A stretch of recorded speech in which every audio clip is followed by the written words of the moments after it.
संयोजक और दिल्ली के पूर्व मुख्यमंत्री अरविंद केजरीवाल चुनावी मोड में आ गए हैं। ऐसे में आज 11 बजे आम आदमी पार्टी दिल्ली के जंतर मंतर पर जनता की अदालत का आयोजन करेगी। इस कार्यक्रम में अरविंद केजरीवाल अपनी बात रखेंगे। पार्टी के नेता गोपाल राय ने ये जानकारी दी है। पार्टी ने सभी सांसदों, विधायकों और पदाधिकारियों को जंतर मंतर पर मौजूद रहने के लिए कहा है। इसे आम आदमी पार्टी की चुनावी तैयारी के रूप में देखा जा रहा है। तिरुपति के प्रसाद लड्डू प्रसादम में जानवरों की चर्बी के इस्तेमाल पर हुए विवाद के बाद अब मंदिर प्रशासन ने कहा कि प्रसाद की पवित्रता बहाल कर ली गई है। तिरुमाला तिरुपति देवस्थानम ने कहा कि अब प्रसाद पूरी तरह से पवित्र और बेदाग है। आपको बता दें कि तिरुमाला की पहाड़ियों पर स्थित श्री वेंकटेश्वर स्वामी मंदिर का प्रबंधन तिरुमाला तिरुपति देवस्थानम बोर्ड करता है। दिल्ली विश्वविद्यालय छात्र संघ चुनाव को लेकर उम्मीदवारों की लिस्ट जारी की गई है, जहां पर बीजेपी को स्टूडेंट विंग अखिल भारतीय विद्यार्थी परिषद ने अनुभवी तो वहीं पर कांग्रेस की student wing national student union of India ने चर्चित चेहरों को मौका दिया है। अब इस चुनाव में कौन बाजी मारेगा, इसे लेकर अटकलों का बाजार गर्म है।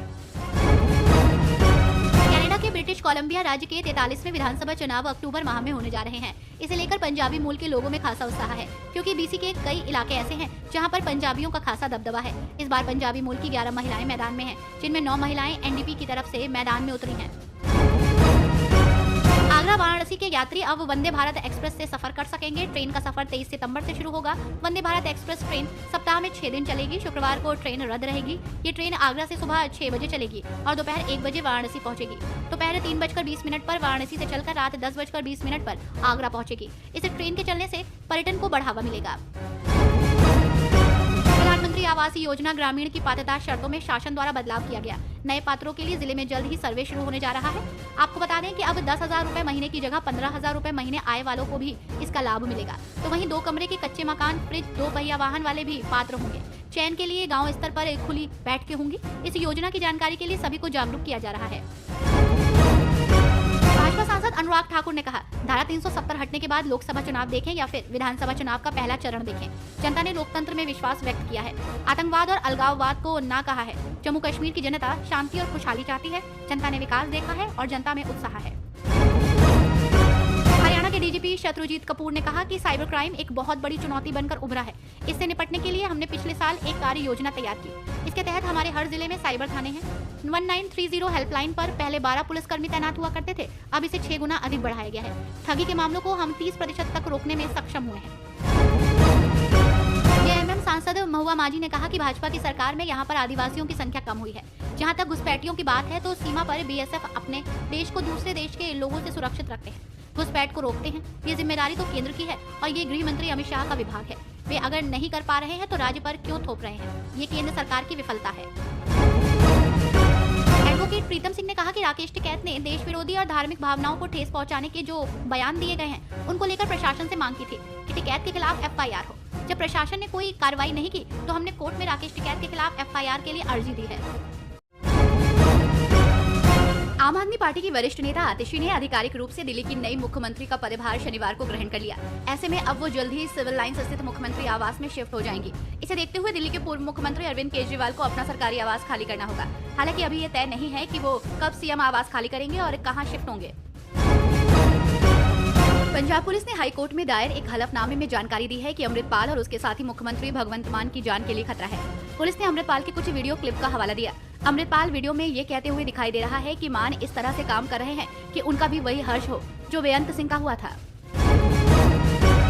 दिल्ली के मुख्यमंत्री पद से इस्तीफा देने के बाद आज अरविंद केजरीवाल जंतर मंतर पर जनता की अदालत लगाएंगे। अरविंद केजरीवाल जनता की अदालत को संबोधित करेंगे। इस दौरान अरविंद केजरीवाल बड़ी घोषणा कर सकते हैं। वहीं आपको बता दें कि जनता की अदालत में आम आदमी पार्टी के राष्ट्रीय संयोजक अरविंद केजरीवाल अपनी बात रखेंगे। केजरीवाल ने इस्तीफा देते हुए कहा था कि वो जनता की अदालत में जाएंगे। इन दिनों चर्चा में चल रहा लड्डू विवाद थमने का नाम नहीं ले रहा। दरअसल तिरुमाला की पहाड़ियों पर स्थित श्री वेंकटेश्वर स्वामी मंदिर का प्रबंधन करने वाले टीटीडी ने एक पोस्ट जारी कर कहा कि श्रीवारी लड्डू की दिव्यता और पवित्रता अब बेदाग है। तो वहीं अभिनेता पवन कल्याण ने कहा कि वो लड्डुओं में पशुओं की चर्बी की मिलावट की वजह से भगवान वेंकटेश्वर को प्रसन्न करने के लिए 11 दिनों की तपस्या करेंगे। अमेरिका के डेलावेयर में आयोजित क्वाड शिखर सम्मेलन में भारत, अमेरिका, जापान और ऑस्ट्रेलिया के राष्ट्राध्यक्ष शामिल हुए। इस दौरान प्रधानमंत्री नरेंद्र मोदी समेत समूह के नेताओं ने बैठक के बाद एक संयुक्त घोषणा पत्र जारी किया। क्वाड नेताओं ने एक सुर में कहा कि 4 सदस्यीय क्वाड अच्छाई के लिए एक ताकत है और पहले से कहीं अधिक रणनीतिक रूप से एकजुट है। वक्फ संशोधन विधेयक 2024 को लेकर चर्चा पूरे देश में हो रही है। ऐसे में इसे लेकर विभिन्न हितधारकों के साथ अनौपचारिक चर्चा के लिए संयुक्त संसदीय समिति के सदस्य 5 राज्यों का दौरा करने वाले हैं। ये राष्ट्रव्यापी चर्चा 1 अक्टूबर तक चलेगी, जिसकी शुरुआत 26 सितंबर को महाराष्ट्र की राजधानी मुंबई से होगी। महाराष्ट्र चुनाव को लेकर सभी राजनीतिक दलों ने तैयारी तेज कर दी है। इस बीच मुख्यमंत्री एकनाथ शिंदे के जीवन पर आधारित एक मराठी नाटक और उनके मार्गदर्शक स्वर्गीय आनंद दीघे पर बनी फिल्म की एक कड़ी जल्द ही रिलीज होने वाली है। मराठी नाटक माला कही तारी संज्ञा आहे एकनाथ संभाजी शिंदे पितृपक्ष के बाद रिलीज होने की संभावना है। तो वहीं धर्मवीर मुकम पोस्ट ठाणे 2 इस महीने 27 सितंबर को रिलीज होने वाली है। धर्मवीर का प्रीक्वल मई 2022 में रिलीज किया गया था। भारत के बाजारों से छोटे नोट लगातार गायब होते जा रहे हैं। 10, 20 और 50 के नोटों की कमी के चलते शहरी ही नहीं बल्कि ग्रामीण आबादी भी परेशान है। गरीबों पर सबसे ज्यादा असर दिख रहा है इसका, और ये बात लोकसभा में कांग्रेस के विप मणिकम टैगोर ने केंद्रीय वित्त मंत्री निर्मला सीतारमण को लिखे पत्र में कही है।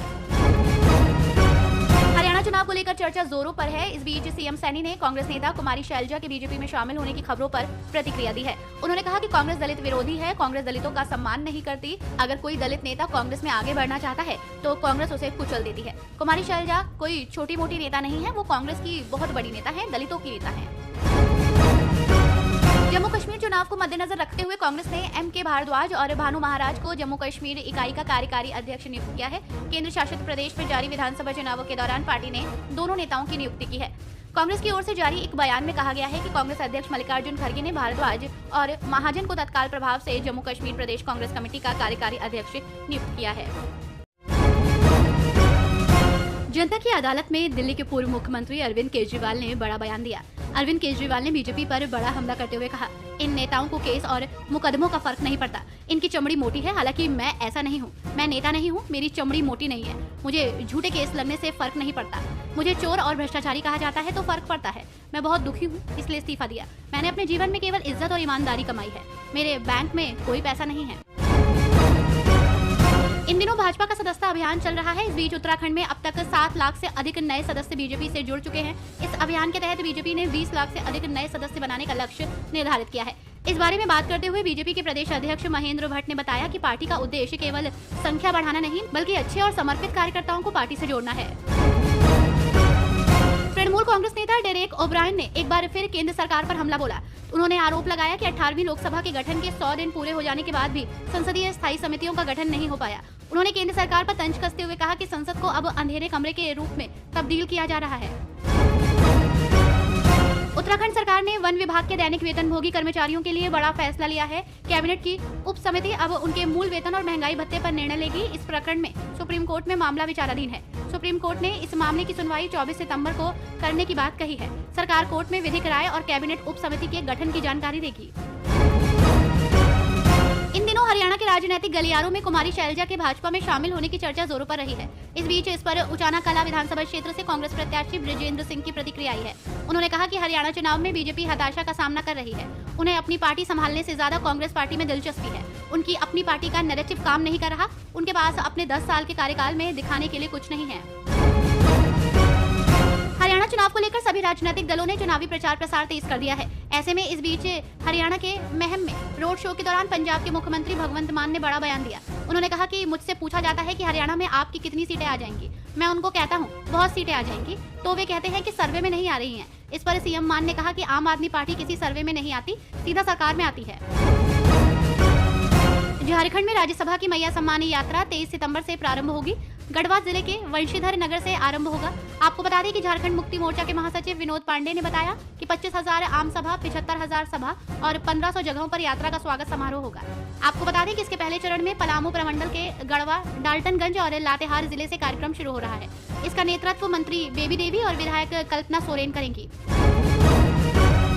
बिहार के हाजीपुर के कई इलाकों में बाढ़ से लोगों की परेशानी बढ़ गई है। कुछ इलाकों में स्थिति भयावह है। इसको लेकर केंद्रीय मंत्री और हाजीपुर से सांसद चिराग पासवान ने गंभीरता दिखाई। उन्होंने इस संबंध में सोशल मीडिया पर एक पोस्ट किया। इसमें उन्होंने लिखा कि बाढ़ की स्थिति पर उनकी नजर बनी हुई है। तिरुपति लड्डू प्रसादम विवाद पर आध्यात्मिक नेता और आर्ट ऑफ लिविंग के संस्थापक श्री श्री रविशंकर ने कहा, हमने इतिहास की किताबों में पढ़ा है कि 1857 में सिपाही विद्रोह कैसे हुआ था। अब हम देखते हैं कि हिंदुओं की भावनाएं कैसी हैं। इस लड्डू से गहरा आघात पहुंचा है। ये कुछ ऐसा है जिसे माफ नहीं किया जा सकता। ये दुर्भाग्यपूर्ण है और ये इस प्रक्रिया में शामिल लोगों के लालच की पराकाष्ठा है। इसलिए उनकी सभी संपत्तियों को कड़ी सजा देते हुए जब्त किया जाना चाहिए और उन्हें जेल में डाल दिया जाना चाहिए, जो भी इस प्रक्रिया में दूर से भी शामिल है। बंगाल की मुख्यमंत्री ममता बनर्जी ने राज्य में बाढ़ की स्थिति पर प्रधानमंत्री नरेंद्र मोदी को 3 दिनों के भीतर दूसरी बार पत्र लिखा है, जिसमें आरोप लगाया है कि दामोदर घाटी निगम ने राज्य सरकार से सलाह लिए बिना अपने बांधों से एक तरफा पानी छोड़ा, जिससे कई जिले जलमग्न हो गए। ममता ने दावा किया कि डीवीसी द्वारा एक तरफा पानी छोड़ने के परिणाम स्वरूप दक्षिण बंगाल के जिलों में बाढ़ से भयावह स्थिति उत्पन्न हो गई है और व्यापक तबाही हुई है।